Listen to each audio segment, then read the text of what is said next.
Okay, today I'm going to show you some of the new features in iOS 8. iOS 8 was released today, September 17th, and it was a free download over the air from Apple. And there are a couple new features that I want to show you that particularly pertain to education that would have an impact on education. There are a lot of uh, features that were released both for iPhone and iPad that are not so much uh, of interest in the education world, more in the productivity in the business enterprise world. But there are some pieces that I just want to highlight around education and how you can begin to work with some of these new features in your classrooms. So the first one I want to talk about is before there was only one static keyboard within iOS, and that was the one that Apple provided. Apple has now allowed third-party keyboard developers to create keyboards, put them in the App Store, and then you can bring them um, into your device. So I'm going to show you how to get those keyboards and how to begin working with them, and just kind of go through the process. So if you go into the App Store, let's go down here and you're in Featured. There's a couple pieces here. It's great apps and games for iOS 8. If you go down to where it says extend your apps, it shows you specific apps that are particular to new keyboards. So there are two free ones, the Swift keyboard and the MyScript Stack handwriting.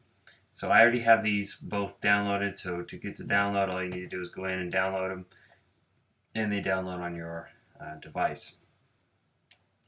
Once you have those applications downloaded, if you go into Settings, you go into General, and you scroll down and find Keyboard, and you can add a new keyboard. So this is not a new feature. You could always do this previously. Some of you might have done this with different languages that you could do, or the ever famous emoji keyboard that you can add full of emojis.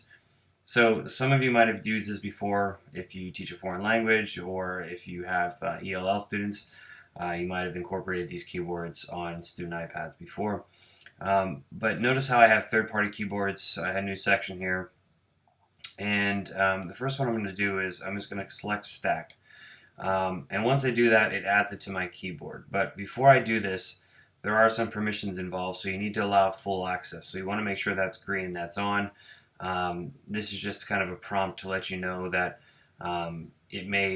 this keyboard may be remembering some things that you write and you scribe, just to make the app better and to make it more functional for you. So just gives you're giving permission to allow the keyboard to access those pieces.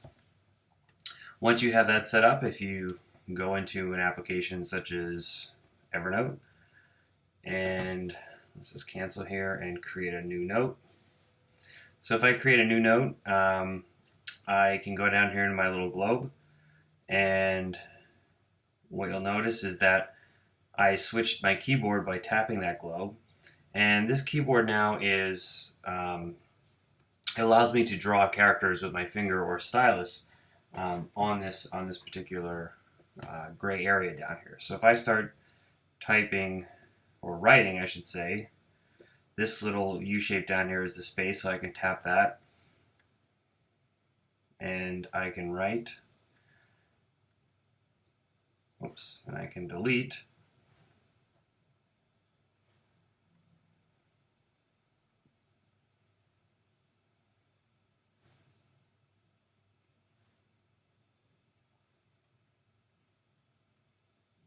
All right. So you may be saying to yourself that seems like kind of a cumbersome process, but if you have young students, primarily elementary students, who are still learning letter shapes and still learning how to draw and trace what letters look like, and you have iPads in those classroom, I think this is a great keyboard to have, because it really introduces the idea of transferring what the written letters look like and how they can project on a screen. So it's one of those transferable skill sets that you can do, and you can type in punctuation marks as well. So it allows you to do that. And it's just a really nice way to uh, introduce some new keyboards and some new features for iOS 8. Specifically in the younger grades, I can see this being a big hit. I've seen this a lot where I see students tracing on paper, tracing the letters, understanding the letters, getting familiar with the shapes of the letters and how they all connect in a sentence. And so this is one of those pieces I feel could be really impactful in an elementary classroom. But for those students maybe in a high school classroom who are taking notes with a stylus, may prefer to use this as well. It's not quite speech to text, but it's pen to text, if you will, and it's a nice new feature in iOS 8.